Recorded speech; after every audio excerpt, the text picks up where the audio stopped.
My daughter-in-law looked me dead in the eye at her mother's kitchen table and said my hands were too rough to hold the good silverware.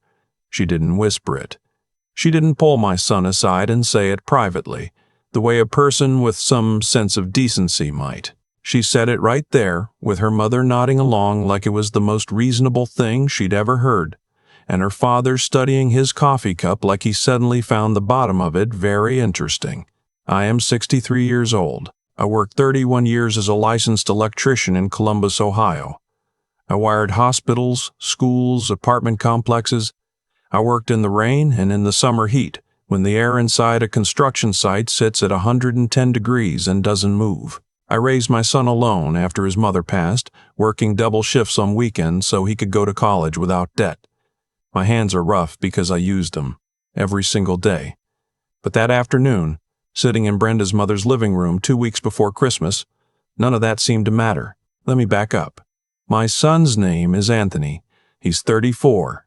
He met Brenda 3 years ago at a work conference in Cincinnati. She's an account manager at a marketing firm. Smart woman.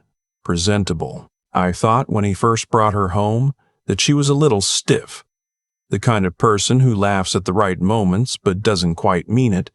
But I figured that was just nerves. Meeting your boyfriend's father for the first time, especially when it's just the two of you, can make anyone uncomfortable. I gave her the benefit of the doubt. They got engaged last spring. Anthony called me on a Tuesday night, excited in that way he hasn't been since he was a kid, opening something he'd wanted for Christmas. He said, "Dad," I asked her, and she said yes. And I told him I was happy for him, because I was. Whatever I thought of Brenda privately, Anthony loved her, and that counted for something. That counted for a lot. The trouble started quietly. It always does. The first Christmas after the engagement, Anthony told me the plan was to spend Christmas Eve at Brenda's parents' house in Westerville and Christmas morning at our place. Mine, where Anthony grew up, the house I bought in 1998 and still live in. I said that was fine. I meant it. Brenda's parents, Hugh and Lorraine, have a colonial-style house in a neighborhood where all the lawns look like they were trimmed with scissors. Hugh works in commercial real estate. Lorraine does something in non-profit fundraising. They're not unfriendly people exactly, but the first time I met them at a dinner Anthony organized, I noticed the way Lorraine looked at my jacket, a perfectly decent Carhartt I'd had for years, and then looked at Hugh with that small tightening around the eyes that people do when they're trying not to say something. I noticed. I didn't say anything. I'm 63. I've been noticing things my whole life. That dinner went fine, more or less.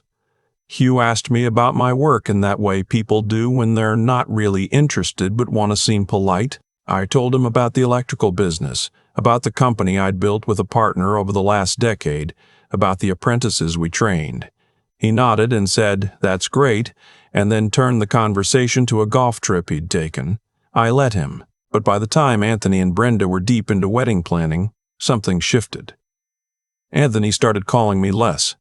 When he did call, he seemed distracted, a little careful, like he was measuring what he said before he said it.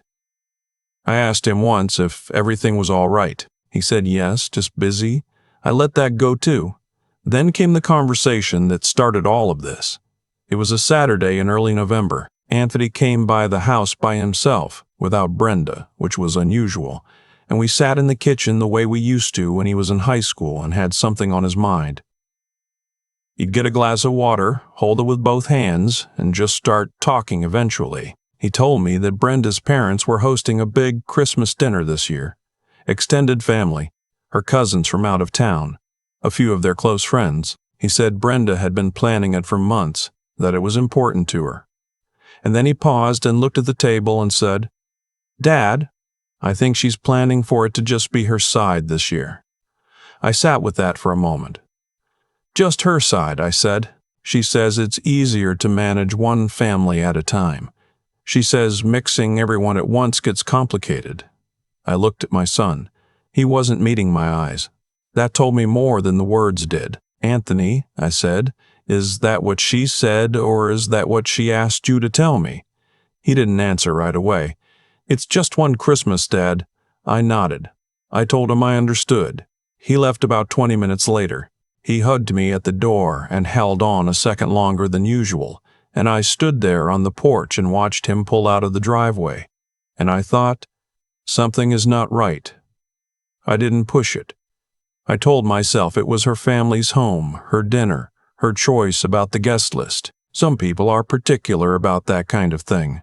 I had Thanksgiving to look forward to. We always did Thanksgiving together, Anthony and I, sometimes with my brother and his family, and I assumed this year would be the same. 2 days before Thanksgiving, Anthony called and said they'd be spending the holiday with Brenda's family this year. I said okay. I made myself a plate of turkey breast from the grocery store deli and watched the game by myself and told myself it was fine. It was not fine. The week before Christmas, Anthony called and asked if I wanted to come to Westerville on the 23rd for a small get-together at Brenda's parents' house.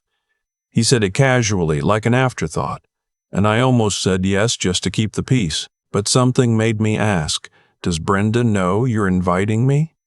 A pause. It was kind of a group idea, he said. I told him I'd think about it. And then, because I'm a father and I know my son's voice better than he thinks I do, I said, Anthony, what's actually going on? And that is when he told me. He said that Brenda's mother had made a comment. More than one, actually. She'd said on more than one occasion that she found it uncomfortable having a tradesman at her table for formal gatherings, that the other guests, her sister's husband was a surgeon, her cousin was a federal judge, 2 of her close friends were both attorneys, that it made for awkward conversation. She'd also said, and Anthony's voice went very quiet here, that the last time I'd come to their home for dinner, I'd smelled like work. Like work. I'd come straight from a job site that evening. I'd washed my hands twice in the truck, changed my shirt in the parking lot of a CVS. Done the best I could, but I'd been crawling through a crawl space earlier that day. I probably did smell like work. I sat very still on the other end of the phone. And Brenda, I said, what does Brenda think? Another pause. Longer this time. She thinks it might be better, he said, if you came by on a different day. Just us, quieter. What I wanted to say, I did not say. I am 63 years old, and I have learned, with considerable effort, to wait before I speak when I am angry. What I said was, I see, thank you for telling me. And I hung up. I sat in my kitchen for a long time after that. The refrigerator hummed. The neighbor's dog was barking at something outside. I looked at my hands, the rough palms, the knuckles that have been scraped more times than I can count. The callus on my right thumb that's been there so long it's just part of me now. These hands wired the lighting in the maternity ward at Riverside Hospital. These hands fixed the electrical panel in the school where Anthony went to first grade. These hands held my wife's hand in the hospital the night she didn't come home, and held my son when he was small and scared and didn't understand where his mother went. Not good enough for Lorraine's Christmas table. I didn't call Anthony back that night. I didn't call the next day either. I needed to think clearly, and thinking clearly, for me, requires a little time and a little distance. On the morning of the 23rd, I got up early. I made coffee. I sat by the window and watched the sky go from dark blue to gray to the pale, flat white it turns in December in Ohio, and I decided what I was going to do. I was going to go. Not because Lorraine invited me, not because Brenda was comfortable with it. I was going because my son was going to be in that house, and my son is my family, and I was not going to sit in my kitchen one more time while my son spent a holiday with people who had decided I wasn't worth a seat at their table. I called Anthony at 8 in the morning. I'm coming today, I said, not to make trouble. I'm coming because you're my son, and it's Christmas, and I'm not spending another holiday alone because someone is embarrassed by what I do for a living. If Brenda has a problem with that, she can tell me herself. Silence. Then, Dad, I'm not asking, Anthony. I'm telling you. I'll be there at 2. I heard him exhale. It was a long, complicated exhale that had a lot of things in it. But he didn't say don't come. He said, okay. I wore my good slacks, my blue dress shirt, the one I bought for Anthony's college graduation. My leather shoes that I've had for 15 years and still shine up well. I stopped at a bakery on the way and bought a loaf of cranberry walnut bread and a box of butter cookies, because my mother raised me to never arrive at someone's home empty-handed, regardless of how they feel about you. When I rang the bell at Hugh and Lorraine's house, it was Lorraine who answered. She looked at me the way people look at something they didn't expect to find on their doorstep. Not hostility. Not quite. More like recalculation. Like she was running numbers in her head very quickly. "Theodore," she said. "My name is Theodore, but everyone calls me Ted." She always used the full name. "Lorraine." I held out the bakery box. "Merry Christmas." She took the box. She stepped back and let me in. Anthony was in the living room. When he saw me come through the door, something moved across his face. Relief, mostly, I thought. And maybe something like gratitude, and underneath that, something like shame. Not at me, I don't think. At the situation. At himself, maybe, for letting it get this far. He crossed the room and hugged me. "Merry Christmas, Dad. Merry Christmas, son." Brenda was in the kitchen.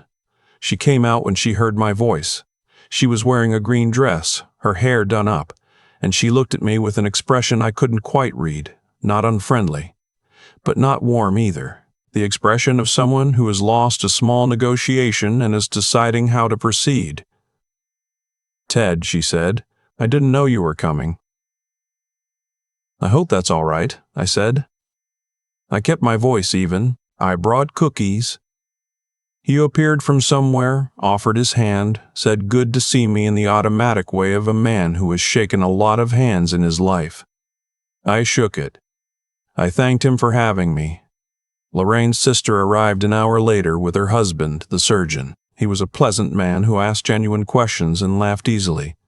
The federal judge cousin turned out to be warm and funny, with a handshake that matched mine in firmness. One of Lorraine's attorney friends spent 20 minutes asking me about running a small business because she was thinking about going out on her own.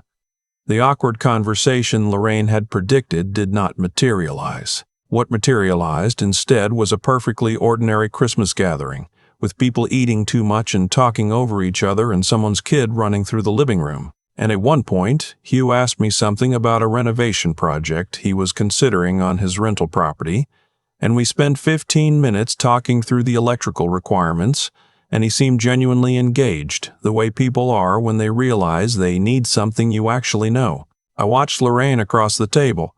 She was a gracious hostess. Attentive, organized. She refilled glasses before you noticed they were empty. She deflected compliments about the food to her sister who had brought 2 of the side dishes.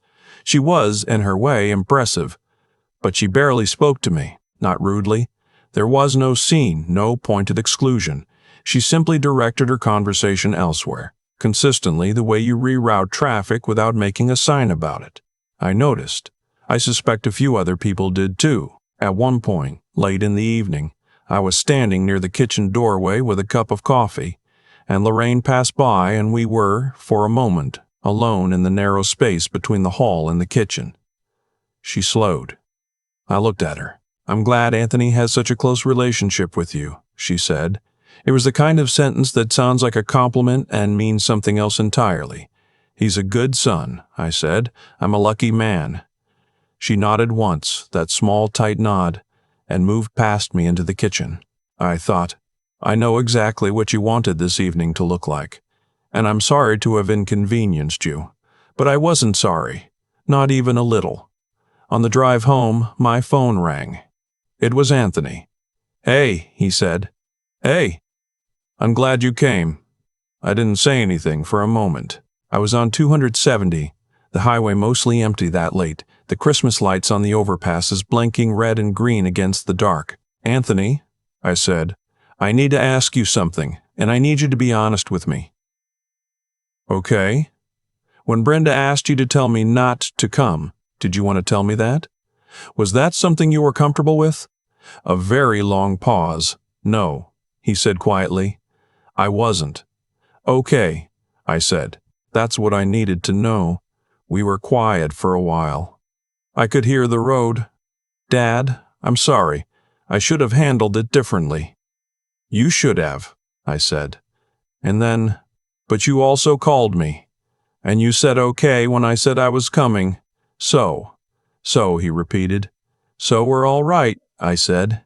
You and me, we're all right. I heard him let out a breath. Brenda and I have some things to figure out, he said. I know that. I know you know, I said. We talked for another 20 minutes. About nothing, mostly. The dinner, the judge's corny jokes, the renovation project Hugh had mentioned. By the time I pulled into my driveway, it felt like something had been moved back to where it belonged. I sat in the car for a minute after I turned off the engine. The house was dark except for the porch light I'd left on and the Christmas lights I'd strung along the gutters last weekend. My neighbor across the street had a nativity scene on his lawn, same one he puts out every year. Slightly lopsided because the stable leans a little to the left and has for as long as I can remember. I thought about my wife. I think about her every Christmas. I thought about the year we brought Anthony home from the hospital, 2 days before Christmas, and how we'd sat up most of that night not because he was fussing, but because we just didn't want to stop looking at him. I thought about what she would have said about all of this, about Lorraine and the dinner, and my rough hands, and the question of who deserves a seat at whose table. She would have said, Ted, you know who you are. Don't let anybody make you forget that. I know who I am. I am a licensed electrician. I am a man who built something with his hands and his time and his effort, and I am not ashamed of one day of it. I am a father who showed up for school plays and parent-teacher nights and Little League and college move-in day and every ordinary Tuesday in between. I am a man who lost his wife too young and raised his son anyway, and raised him well enough that even when the pressure was on, even when it would have been easier to go along with it, some part of my son knew that what was happening wasn't right. That part called me on a Saturday morning and said, okay, that's not nothing, that's everything. Brenda and Anthony are working through things. I don't know how it will resolve. I hope it resolves well, because I want my son to be happy, and I believe that people can grow if they're willing to. I haven't written Brenda off. I don't think she's a bad person. I think she grew up in a house where certain things were valued and certain things weren't, and nobody ever asked her to examine that. Maybe now someone will. What I know is this. I am 63 years old. I have earned every callus and every gray hair and every rough edge that Lorraine found so inconvenient, and I will not disappear quietly to make someone else's table look better. My father used to say that the measure of a man isn't what he drives or where he works or what his hands look like at the end of the day. The measure of a man is whether he shows up. I showed up. I will keep showing up. That's what these hands are for. I still think about that moment in Lorraine's hallway. The two of us standing in that narrow space, her with her perfect hosting smile, me with my coffee cup, and I think about how much was unsaid between us in about 4 seconds. What she wanted, I think, was for me to be invisible. Not cruelly. She wasn't a cruel woman.